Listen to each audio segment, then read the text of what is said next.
normal del dolor agudo, es decir, garantizar una atención continua, eficiente, educativa, y donde el anestesiólogo y el cirujano van a estar, digamos, en constante o involucrado que es activamente. Sin embargo, como varias personas deben asumir la responsabilidad.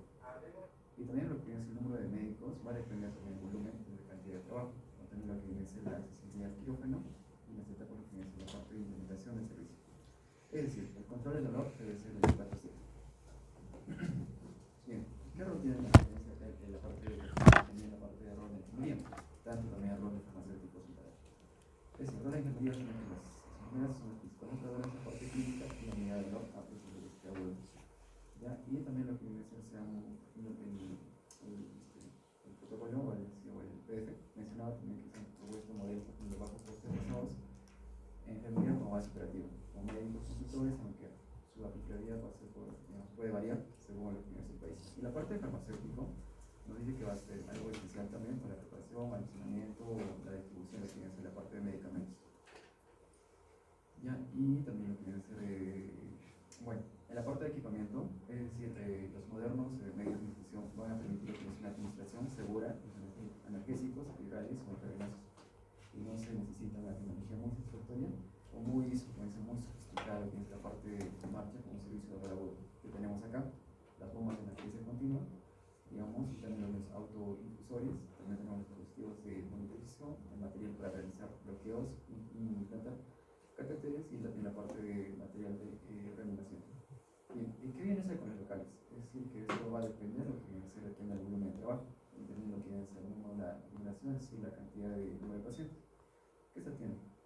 Acá tenemos, por ejemplo, el local va a ser el local para lo que es la preparación de los alimentos, el local para la realización de técnicas energéticas, el mantenimiento de activos de operación clínicas y lo que es también local que es con las reuniones de personal responsable. Bien, la parte de protocolos y funcionamiento de la unidad de dolor agudo, es decir, va a ser, digamos, un lugar donde nos vas a asegurar que tienes una atención al que es uniforme. Es decir, que van a tener que órdenes médicas, indicaciones de enfermería, documentación clínica para una buena comunicación y lo que deben ser entre servicios del hospital.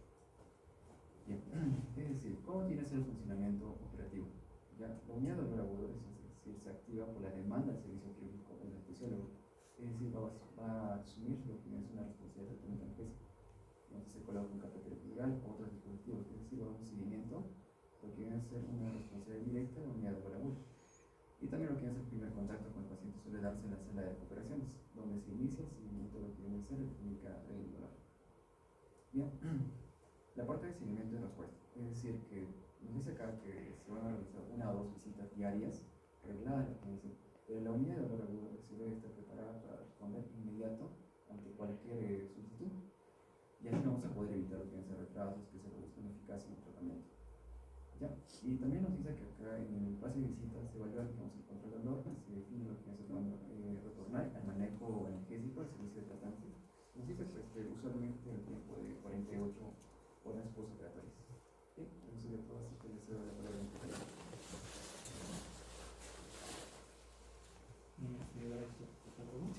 Es todo.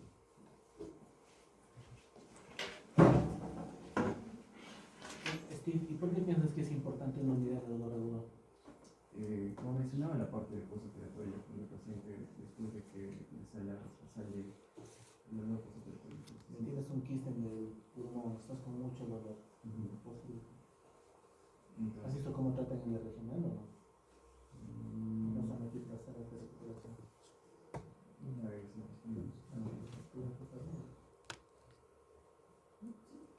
¿Qué hacen con el dolor? Soñando. Para que levantes la cabeza. La idea de tratar el dolor agudo es que no se perenice, no se vuelve crónico, ¿verdad? Y no se puede neuropático, que es un dolor intratable. Pues. Por ende, un dolor que no se trata bien en la forma inicial, va a estar todo muy bien, ¿no? ¿Ya? Por eso es ideal tener una unidad de dolor agudo, ¿no? En nuestros hospitales no tenemos tanto equipamiento ni tanto recurso humano formado en dolor agudo, ¿ya? Se van a hacer un bloqueo, se van a tratar con unos medicamentos, los opioides no sirven para manejar dolor agudo, pero nos encanta usar, ¿no? Los morfinos son opioides, el opioide, amor es opioide, Y esos 3 medicamentos ponemos en el precio. Pues si ustedes van a rotar más en los hospitales o van a trabajar más en esas áreas, van a ver que esos 3 medicamentos son los que más se usan. Pero el manejo de hora uno no se usa, ¿no? Justo a eso se refiere. Doctor, compañeros y compañeras, buenas tardes. Voy a continuar con el analgésico controlado por el paciente en cuanto a las órdenes y medicación. La morfina es generalmente el más usado según la guía. ¿Cuánto es la dosis? Mencionaba que es por kilogramo peso, cero, dependía del paciente y del dolor también. ¿Quién ha visto manejar la morfina? ¿Quién me ha dicho que no? ¿Cómo está Patricia? ¿Cómo se usa la morfina en pacientes de cirrosis? Eso, pero había incluso dosis, si va a ser para una Tenemos cirugía dosis en abdominal. bombas, tenemos dosis en bolo, tenemos dosis subcutáneas, tenemos dosis en masa de la que estamos Era en lo que habían visto, justo en el tema específico era de 1 miligramo y se podía utilizar. La ampollita viene de 10 miligramos a 1 ml. ¿Ya? Entonces yo le pongo la mitad de esa ampolla y veo cómo está el dolor. Si le bajó, le echamos.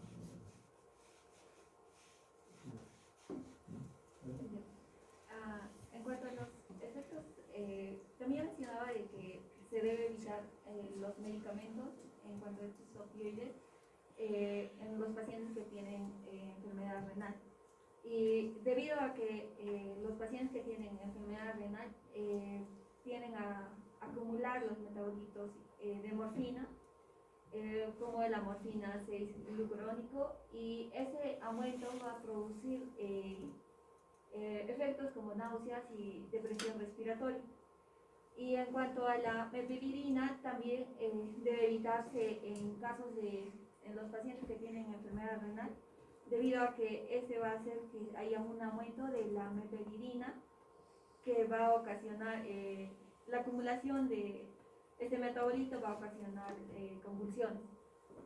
Y también mencionaba que es muy poco usado la hidromorfona debido a que generaba mucha depresión respiratoria, hipovolemia, hipotiroidismo, senectur, y bueno, en caso de senectur también era muy complicado, y también la hiponatremia, hipocalcemia y también la insuficiencia renal y hepática. Entonces, ¿por qué seguimos hablando de opioides, no? Si está prohibido. Es más por los efectos adversos que provocan los opioides, ¿ya? Normalmente hay un paciente operado de la vía digestiva, hay más disminución del tránsito intestinal, pero hay un paciente que está intubado, la principal complicación de la intubación son náuseas y vómitos, y un opioide produce más náuseas y vómitos. Ese es el problema de los opioides, ¿no? Entonces, por eso es que no se usa tanto, no está recomendado tanto en unidades de dolor agudo. Pero como se han dado cuenta, como se están rotando en los hospitales, no hay recurso humano capacitado en hacer manejo de dolor agudo. Entonces, seguimos con los opioides. La dosificación, en su caso, la analgesia controlada por el paciente, la dosis de carga que generalmente se recomienda en la calculada es 0.03 miligramos por kilogramo, y la dosis usual es de 5 a 15 miligramos. Bueno, la dosis de mantenimiento es de 0.02 miligramos por kilogramo, y la dosis usual viene a ser de 1 a 2 miligramos.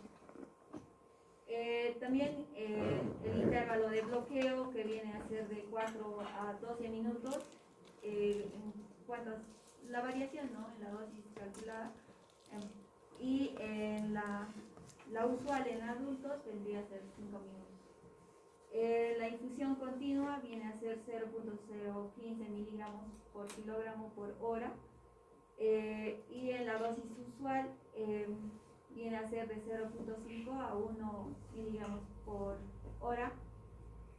También mencionaba de que la mepiridina se usaba esas dosis multiplicadas por 10. Ahora, en cuanto a los tratamientos de los efectos secundarios de la analgesia controlada por el paciente, viene a ser, bueno, hay tres efectos adversos. Tendría que ser náuseas, prurito y el inadecuado alivio del dolor. En cuanto a las náuseas, generalmente ocurrían en el primer día en un 20 a 30%, y la profilaxis se realiza con el droperidol, pero mencionaba de que generalmente no se encuentra este medicamento, por lo que usan más la metoclopramida o si no el ondansetron. El prurito es generalmente debido a la liberación de histaminas y se puede tratar con antihistamínicos. ¿Dónde se pasó? ¿El libro de Juan Andao? De la guía.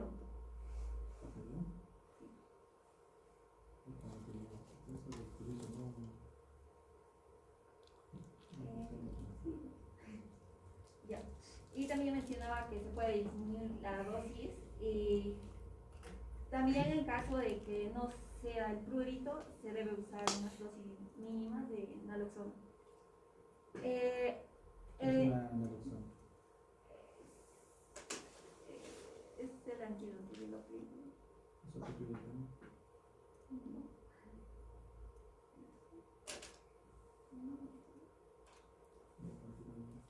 Pero se usa como antídoto. Ya. El inadecuado alivio del dolor. Esto debido a que no se ha calculado de manera efectiva en cuanto a la medición del analgésico que se requiere para el alivio del dolor del paciente, ¿no? Esto más que todo se puede tratar ya aumentando la dosis o combinando con otro analgésico, ¿no? Es todo.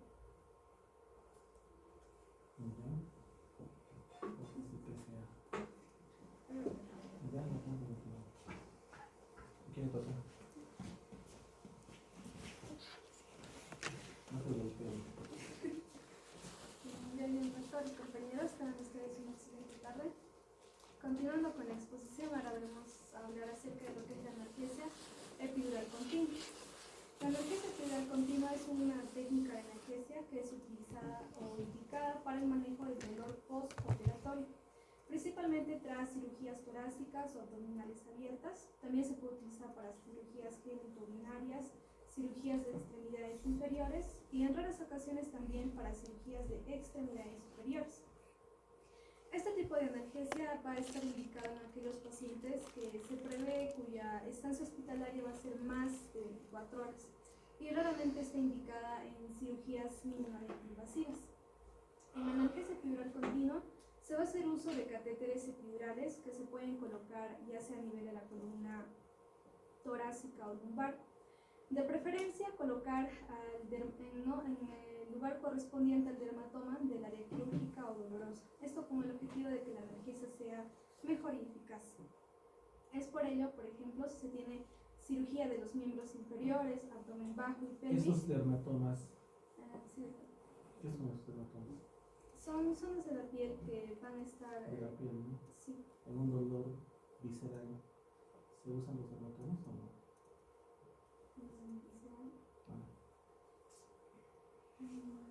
Entonces tal vez para somático ya no es tanto para visceral, porque el visceral es un dolor agudo, es un dolor mal definido, vago, ¿sí o no? Que es de otra raíz, pero se puede dejar en otra parte, ¿sí o no? Un típico ejemplo es el apéndice, los vesículos, ¿no? Que no están bien definidos. ¿Ya? ¿Y dónde continúa? Como mencionaba, si se tiene una operación, ¿no?, de la pelvis y los inferiores, el catéter debe ser colocado a nivel de L3 y L4. Lo mismo, ¿no?, para abdomen medio, nivel de T10 y L1, abdomen alto, nivel de T7, T8 y tórax T5, T6. Ahora, en cuanto a los fármacos que son utilizados para este tipo de analgesias, son los anestésicos locales o también los opioides. Ahora, la literatura nos recomienda que se pueda utilizar una combinación de ambos fármacos, ya que esto podría proporcionar una analgesia mejor y por tanto utilizar también menos dosis, menos efectos secundarios. Pero esto también depende mucho, ¿no?, del paciente, de las patologías que se tengan, ¿no? Por un lado tenemos a los opioides, que si bien es cierto nos ofrecen analgesia, también están, ¿no?, por otro lado los efectos secundarios que producen, como el ilio, prurito, náuseas, vómitos y retención urinaria. Por ejemplo, en un paciente que ya tenía antecedentes de ilio postoperatorio, sería mejor evitar, ¿no?, estos opioides y solo hacer uso de los anestésicos locales. Y lo mismo para ellos, que también nos ofrecen analgesia, pero también está por otro lado, ¿no?, el bloqueo motor y simpático, principalmente la hipotensión que van a producir. Es por ello que se recomienda que se debe utilizar la concentración efectiva mínima de los anestésicos locales a fin de minimizar, ¿no?, estos efectos. Ahora, ustedes que rotamos todos los hospitales ya de Puno, ¿hacen bloqueo epidural o no? ¿Han visto? ¿A los residentes hacer? ¿A los asistentes hacer? No, que si no. Nadie se pregunta por qué. Si es tan buena técnica y tenemos el insumo, ¿no? Están botados en los hospitales. Tenemos los catéteres, tenemos la aguja. Actualmente la tendencia, como en la especiología, es que se está, no es olvidando, se está poco practicando la técnica epidural, ¿ya? Porque es una técnica un poco dificultosa y con altas complicaciones. ¿Qué puede pasar? Pregunta del examen. Una cefalea, construcción rural, ¿sí o no? Lamentablemente la única forma de yo enseñar a un nuevo residente es con paciente en vivo, ¿no? Por ahí justo viene tu papá a asistir. Viene el estudiante de último año y quiere poner su catéter. Que nos ha pasado, ¿eh? Y con personal de salud también nos ha pasado. Con enfermeros, con médicos. Justo el que está recitando le pone el catéter y le perfora por la boca. Por eso es que muy pocos se ponen ese tipo de té. Es lo ideal, sí es lo ideal, pero tan igual como poco usa la analgesia en epidural, que se me cuenta es máximo 1 o 2 días, ¿no? Un bloqueo me ayuda bastante y es mucho menos complicado y es igual de beneficioso que la técnica epidural y es más fácil hacer. Por eso es que la tendencia actual es hacer bloqueos, ya no tanto técnica epidural, ¿no? ¿Por qué no técnica epidural? Puedes perforar la dura madre, si te equivocaste de la medicación, que actualmente, por ejemplo, todos los catéteres y agujas en el primer mundo no tienen la misma conexión de las jeringas que para la aguja, pero todavía en nuestro medio estamos usando la misma conexión de la jeringa para la aguja. O sea, yo con cualquier aguja puedo hacer mi técnica epidural, ¿no? O raquide, pero actualmente no. En el primer mundo son otras jeringas y otras agujas porque ha habido muchas complicaciones o muertes por mal uso del catéter, ¿no? Será tanto paciente o tanto recurso humano nuevo que pone otra medicación por el catéter y el paciente muere, no fallece, y son casos documentados. Por eso es que otra forma sería no poner, ¿no? Epidural, ¿no? Aquí están los fármacos que, bueno, en este cuadro vemos, ¿no?, los fármacos que son utilizados para combatir los efectos secundarios. Y más la naloxona se usa para el prurito, un poco antihistamínico. Sí, también para depresiones. Entonces hablamos un poco más de estos fármacos que son utilizados. Tenemos los anestésicos locales que se utilizan normalmente en soluciones diluidas y aquellos que son de acción prolongada como la bupivacaína, levobupivacaína, ¿no? Por ejemplo, acá vemos las características principales de ellos. La bupivacaína, que es más usada en el trabajo de parto y postoperatorio, sin embargo no están los efectos como la neurotoxicidad, cardiotoxicidad, dosis dependiente. Y la levobupivacaína, que es similar a esta, es un enantiómero, pero que esta es menos cardiotóxica, ¿no? Igual también pasa en el trabajo de parto, ¿eh? En el trabajo de parto muy pocos ya hacen parto sin dolor, ¿ya? Porque es otra cosa, meterle catéter, motivación al paciente, ¿no? Pues, nadie ya quiere hacer analgesia de parto, ¿no? O sea, son conductas que estamos abandonando, ¿no? La tendencia actual del trabajo de parto es hacer analgesia endovenosa, que todavía no se hace acá, ¿no? Pero sí se hace en otros partos. O sea, la gestante está con su vía y por ahí nomás se pone con una goma de PCA, de duele, uno se pone un bolo, ¿no? Ya no te deja. Ya no tienes la inyección de la columna para el trabajo de parto, ¿no? ¿Se refiere a la cesárea o al trabajo de parto natural? Natural, ¿no? Ahorita el dolor no es importante para el trabajo de parto, la gestante esté en dilatación 4. Y hasta que lleguen a 4 es un dolor espectacular. Y yo no le puedo poner antes porque la paciente, o sea, si se le pongo antes va a acabar en el cesárea. La paciente no te va a pujar, no va a caminar y está bien. Pero si empieza el trabajo de parto, inmediatamente en dilatación 4 no se puede venir. Y mismo que van a ginecología van a ver cuánto tiempo es de dilatación 4 de que son días, ¿no? En milíparas y milíparas, ¿no? Y ese rango de espacio se usa para el manejo del dolor, ¿no? Pero cuando llegan a 10 es un dolor que tiene más fuerte. Por eso es que actualmente se usa el manejo de parto, manejo de analgesia intravenosa, ¿no? Obviamente con mucho más monitoreo avanzado que no lo tenemos acá, ¿no? Monitoreo para presión para el bebé, para el gestante. Porque como se han dado cuenta, yo no me puedo poner bolos a cada rato, ¿no? Me pongo bolos a cada rato, la paciente se te desmaya, el bebé se muere, por eso no se usa todavía en esta parte del mundo. Pero sí, la tendencia actual está en hacer manejo del dolor del parto con dosis intravenosa. El monitor del producto y de la mano. Ya acabamos, ¿no? Las concentraciones que están la máxima y la dosis de los anestésicos locales. Y acá también tenemos los opioides, ¿no? Morfina, metilina, fentanilo. Aquí deben saber que la concentración de los medicamentos es mucho más baja por vía epidural que por vía endovenosa. ¿Ya? Eso ya es otro tipo de dosis. Es que no eran mis diapositivas, creo que no. Este es lo que continúa. Entonces tenemos a los opioides, que son también los fármacos que son utilizados en este tipo de analgesia. Estos, una vez administrados, van a cruzar la alveolar madre, las membranas aracnoideas, llegan al líquido cefalorraquídeo y se unen a sus receptores opioides en el asta dorsal de la médula espinal. Ahora, para la elección del opioide, evidentemente esto depende de las propiedades farmacocinéticas, el riesgo de efectos adversos y de efectos secundarios. Como ya habíamos visto en el anterior cuadro, los que más se usan no son el fentanilo, morfina, metilidina. El fentanilo, que es un opioide lipofílico, por tanto su inicio es rápido, dentro de 5 a 15 minutos, pero también tiene una corta duración de acción, ¿no? De 1 a 2 horas. La morfina, que también, bueno, este es un opioide hidrófilo, hidrofílico, cuyo inicio es más tardío, de los 30 a 60 minutos, pero este es eficaz contra el dolor a cierta distancia de la localización del catéter.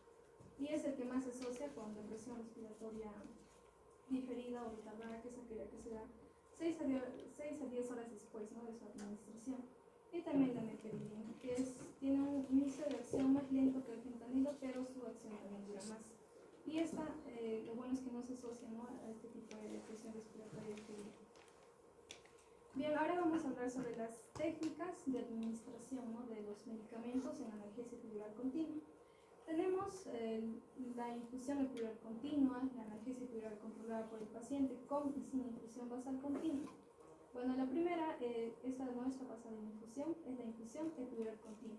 En esta, el fármaco, ya sea un anestésico local, un opioide o ambos combinados, se van a administrar de forma constante y automática a través de una bomba a velocidad fija. Las ventajas es que esto es sencillo de implementar y ofrece analgesia continua que evita picos y valles de dolor.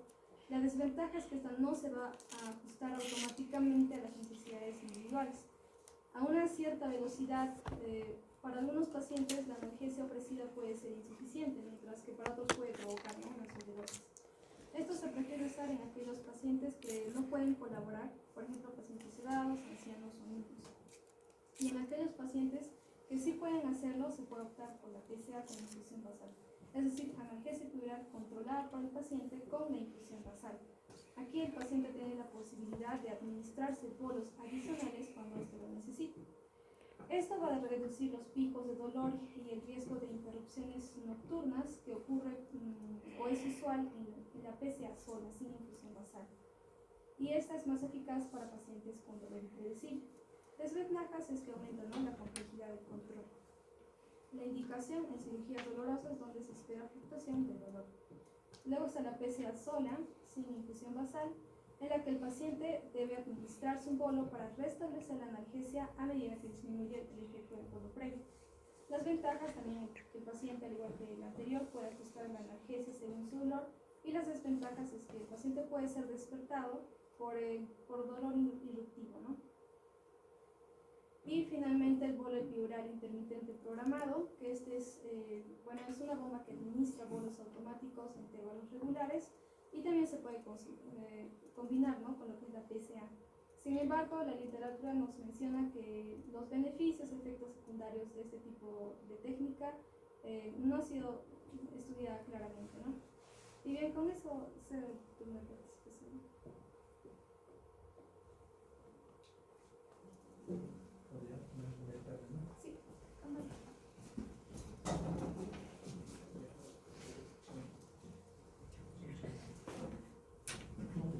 Sí, compañeros, en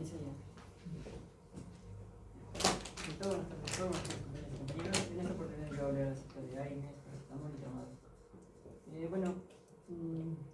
Con respecto a los AINES, son denominados antiinflamatorios no esteroideos, cuyo mecanismo de acción principal es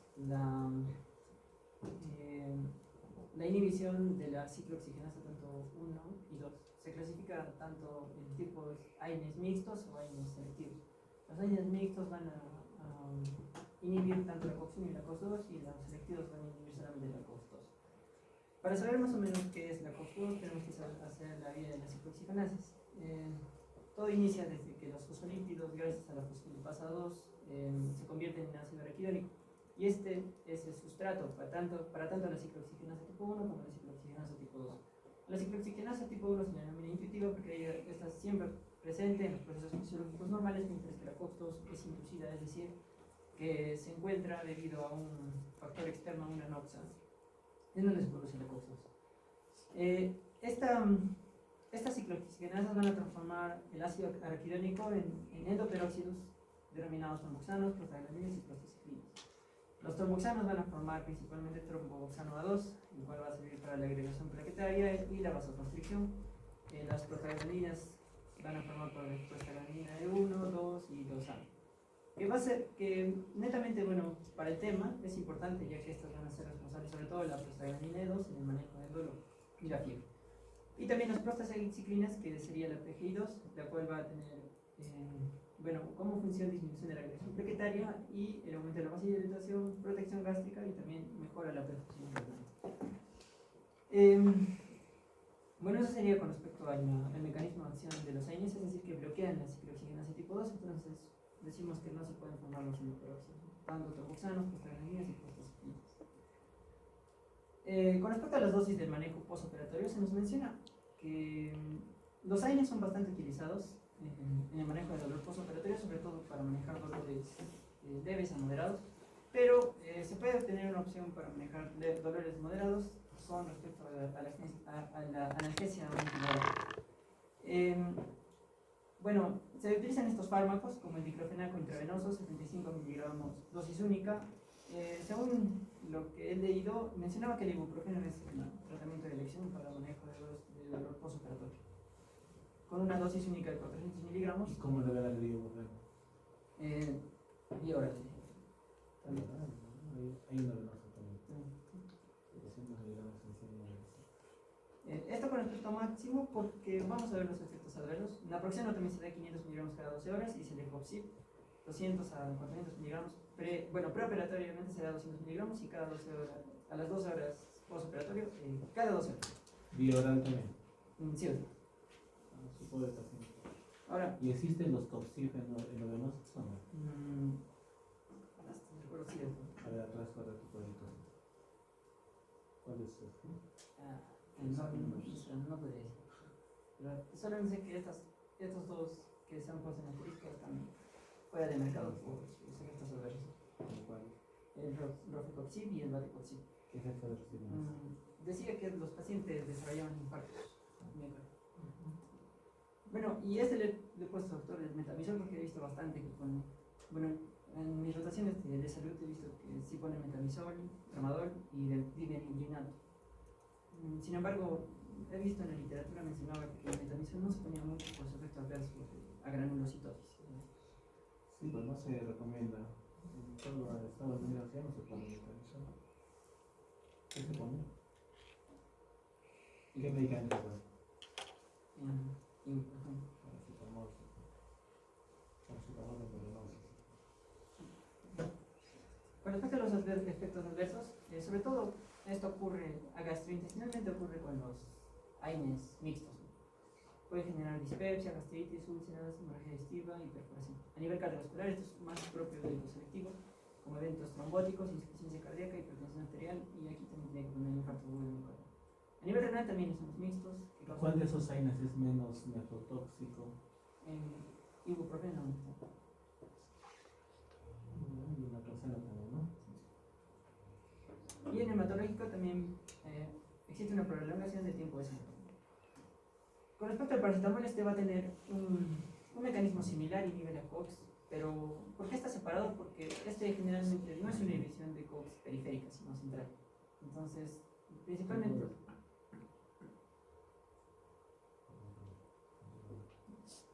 una inhibición central de la síntesis de prostaglandinas, especialmente la prostaglandina E2. La E2 es importante porque va a tener dos efectos principales, antipirético y antiinflamatorio. Antiinflamatorio no, analgésico, antipirético y analgésico. El paracetamol no se usa como tal más que todo para inflamación.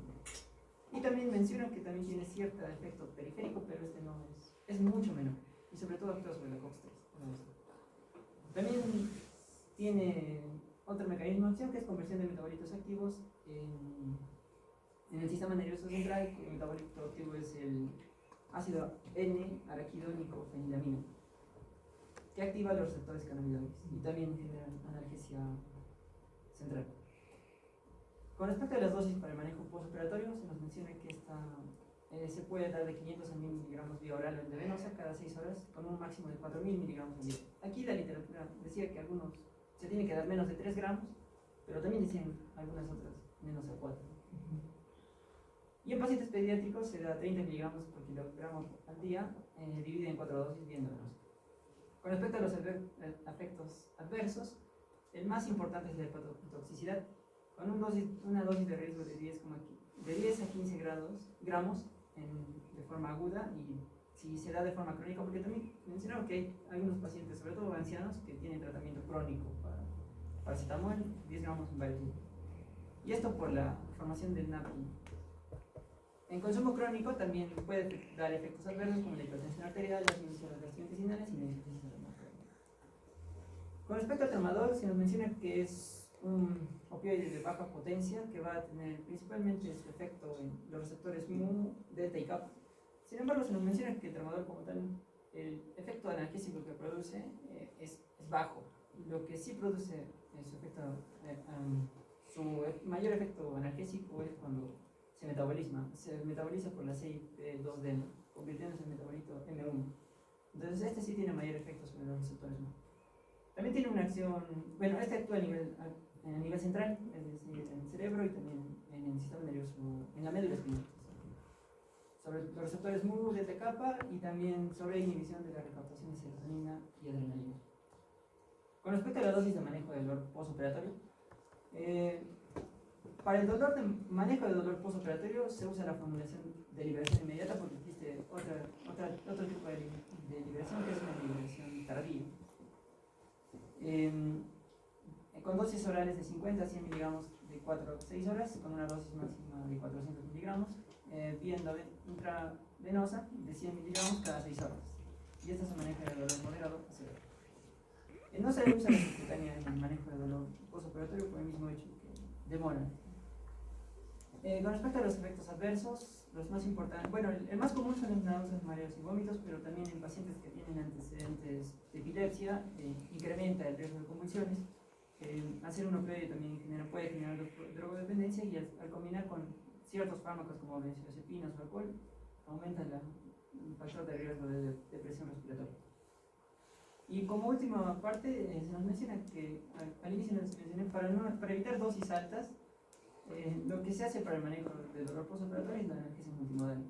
Entonces aquí hay una serie de medicamentos que suelen ser usados, pero bueno, en Perú mencionaban que usaban más que todo, y incluso hay en pastillas, el paracetamol 325 miligramos más tramadol 37,5 miligramos de oral cada 4 o 6 horas hasta un máximo de 8 tabletas al día. Eso está en el mercado, los tres ahí en el mercado. Está en turno. Sí.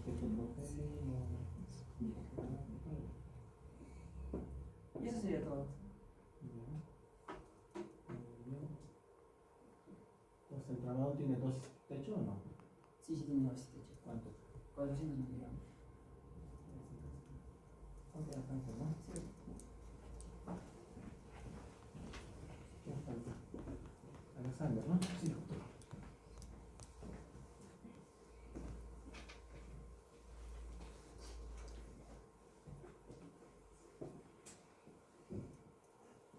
Bien, doctor, compañeros, tengan ustedes buenas tardes. Continuando, vamos a hablar acerca de los autoinfusores, que vienen a ser los infusores elastoméricos, ¿no? Estos vienen a ser unos dispositivos retráctiles que permiten sí la infusión de los analgésicos sin necesidad de una bomba eléctrica, o sea, no funciona, o sea, ¿Los has visto alguna vez? no. ¿Nunca? ¿Alguien ha visto una bomba elastomérica en su vida? Una vez. Son aparatos, será pues de este tamaño. Unas jeringotas son unas tallas que tiene como un elástico, porque ese es el mecanismo con el que voy a estar explicando, ¿no? Que por el mismo elástico empieza a bajarse el volumen y da una infusión continua, ¿no? Ese es el mecanismo de la bomba elastómica. Existen bombas de jeringa, en forma de jeringa, o no sé si mejor sigue continuando. En donde son muy apropiados en este caso para entornos domiciliarios, hospitalarios, ¿no?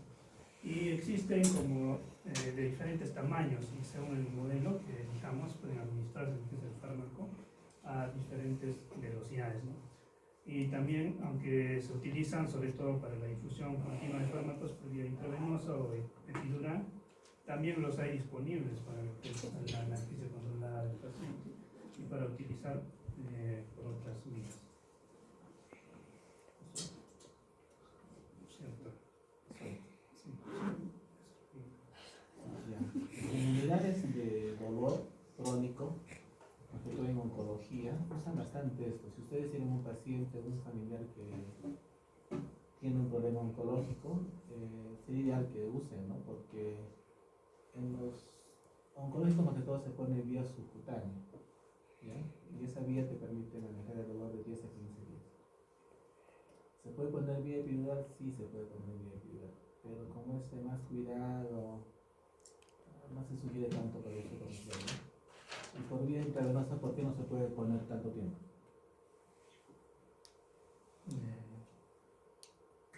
¿O cuánto tiempo máximo aguanta una vía intravenosa? 72 horas. ¿Qué pasa si tienes más tiempo en una vía intravenosa? Pues lo paran cambiando en los hospitales, ¿no? Hasta lo rotulan ahí, ¿no? Por eso, lo más ideal para el manejo del dolor crónico, una vía subcutánea, ¿no? Que aguanta 10 a 15 días, ¿no?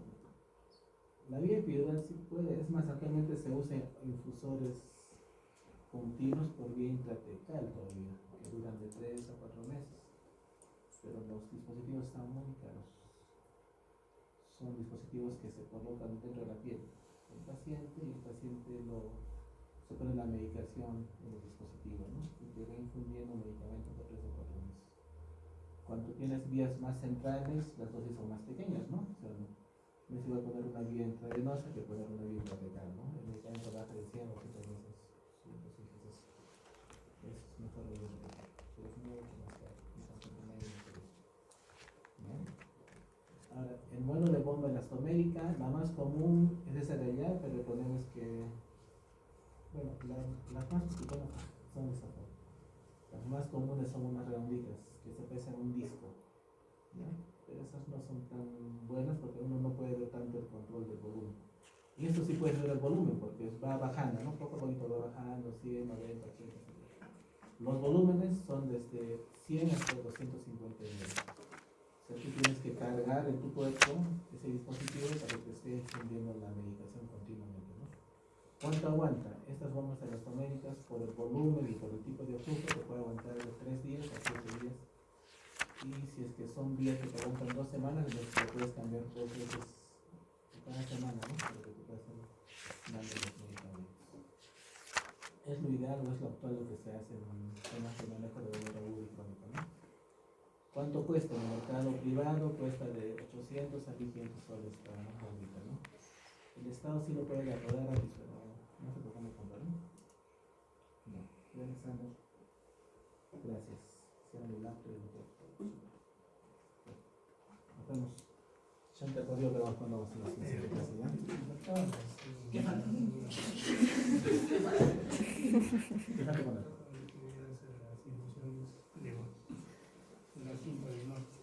A ver, bien, continúa. Trae ya con 10. Su última para el 15. Ya, bien. Esa tabla está mala, ¿no? Está antiguita esa tabla. No, es 2017. Nada. La otra vez hemos hablado cuando hemos presentado la tabla. Actualmente el escalón 4 se ha bajado a todo lo que es abajo porque el escalón 4 que era intervencionismo. Invasivos. Actualmente en cada escalón se puede usar el invasivo. Puede ser 1, 2, 3. Tú puedes poner un paracetamol intravenoso y poner un bloqueo, ¿no? Y el paciente va a sentir dolor. Sin necesidad de irte a un escalón 3, ¿no? Puedes poner una morfina y le haces otro bloqueo. O le haces una epidural, ¿no? ¿Qué más quieres saber? Ya. Esto es acerca de la difusión intravenosa de los opioides. Esto nos permite que sea de forma rápida, en efecto, y también la dosis sea más precisa y se pueda manejar, o sea, individualizar el paciente. Ya. Y otra vez más el estilo. Traten de ver ustedes que de repente van a ser cirujanos o van a estar en estas áreas de manejo de dolor. El opioide no es tan ideal para manejo de dolor agudo, ¿ya? Por todo lo que han hablado tus compañeros, que es los adversos que produce, ¿no? Ajá. Principalmente los efectos en pacientes con enfermedad crónica, ¿Y qué opioide se permite en paciente renal? ya aquí en esta tabla vemos ¿Nada? una clasificación en este caso de los opioides, agonistas puros. Nada. Y La morfina sigue siendo 100%, 90% de dirección renal, ¿no? Entonces, sí, por su en este caso tiene un problema renal. ¿qué le puedes poner? ¿Hasta ahí? Con otro opioide de repente tienes más opioides, ¿sí? ¿O esa tabla? No, solo esa tabla. Dígale un poquito de qué opioides puede ser un paciente renal. La buprenorfina puede ser, contenido también puede ser, ¿no? ¿Alguien conoce la buprenorfina o no?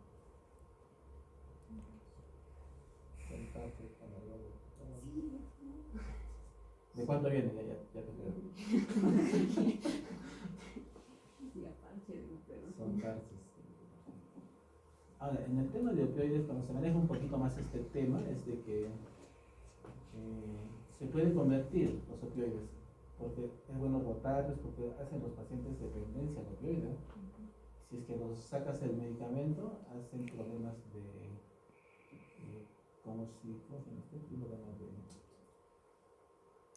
como de los alcohólicos, abstinencia opioidea. El único tratamiento es naloxona, que no lo tenemos en el mercado, ¿no? Se puede usar metadona, pero tampoco está en el mercado. Sí tenemos pacientes con lo que es el tema de abstinencia de opioides, sí hay en el seguro. Por ejemplo, aquí es lo que es una equianalgesia,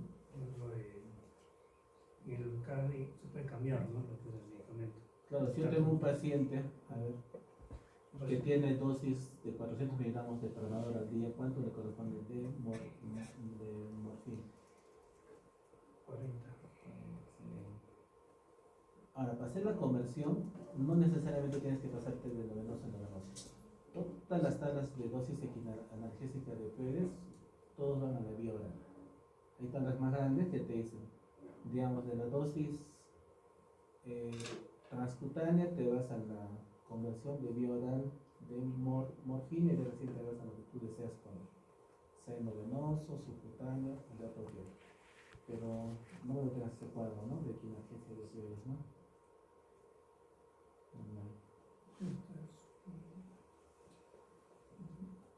Ese es vía oral, atrás retrocede. Puede ser. Continúa, porque tienes un ejercicio, ¿no? El siguiente. opioides. Ajá.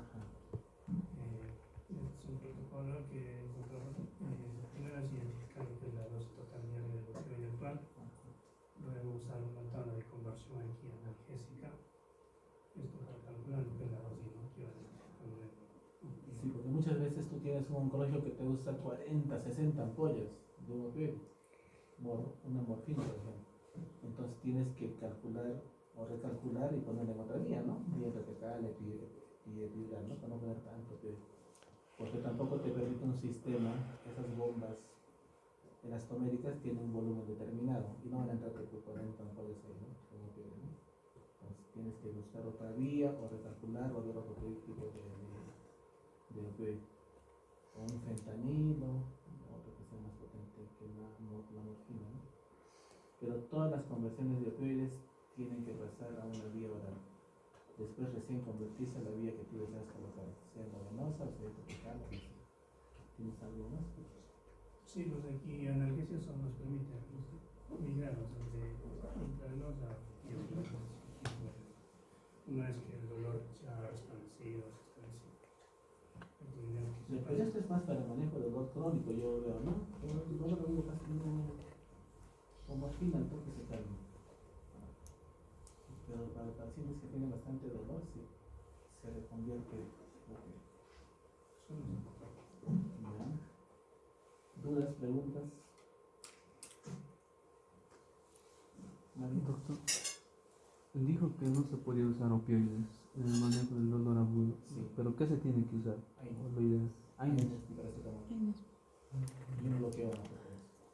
O sea, te vas al escalón 1, ¿no?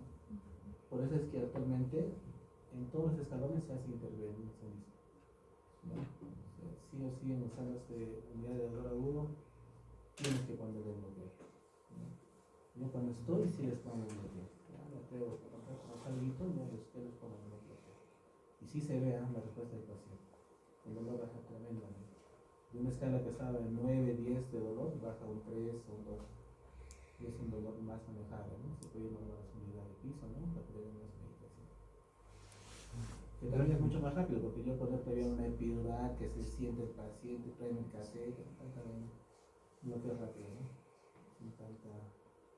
Sin tantos pasos de girado como una cadena epidural, ¿no? Doctor, ¿cómo evaluamos el riesgo para que un paciente llegue a tener dolor crónico por la almohada? Por ejemplo, yo siempre les digo, no sé si ustedes me han escuchado, el manejo del dolor en quirófano se tiene que dar en la operación, ¿ya? Una vez que pasa la unidad de recuperación, se evalúa el dolor, ¿ya? Hay pacientes que tienen mucho dolor, poco dolor. Si hay pacientes que necesitan analgésicos, pues ahí se le pregunta, ¿no? ¿Te está doliendo? Sí, no, dice. Muchos me dicen que no les duele, ¿no? Por el manejo que les he hecho en sala o en el quirófano. Pero si en la unidad de recuperación tienen dolor, entonces ahí ya ves, ¿no? ¿Qué le han puesto, qué no le han puesto? Y puedes hacer intervenciones, ¿no? Puedes subir dosis, puedes, que se llama, cambiar de medicación o poner un bloqueo, ¿no? Se puede hacer. Hay pacientes también que, más que todos los oncológicos, ¿no? Que ya vienen con tratamiento previo de manejo de dolor. Esos pacientes van a requerir más analgésicos o más opioides. Tienes que aumentarle el opioide que está recibiendo en su piso para que le controle ese cuello. A pesar que le hagas el bloqueo, tiene dolor. ¿No? Bien. Bueno, con Chantal no me voy a quedar cuando va a ser la siguiente clase, no estoy medio con mis tiempos alterados. Ya, digo, están estoy full, aunque el día tengan su laptop, pero no quieran salir tanto, pero estoy preocupado.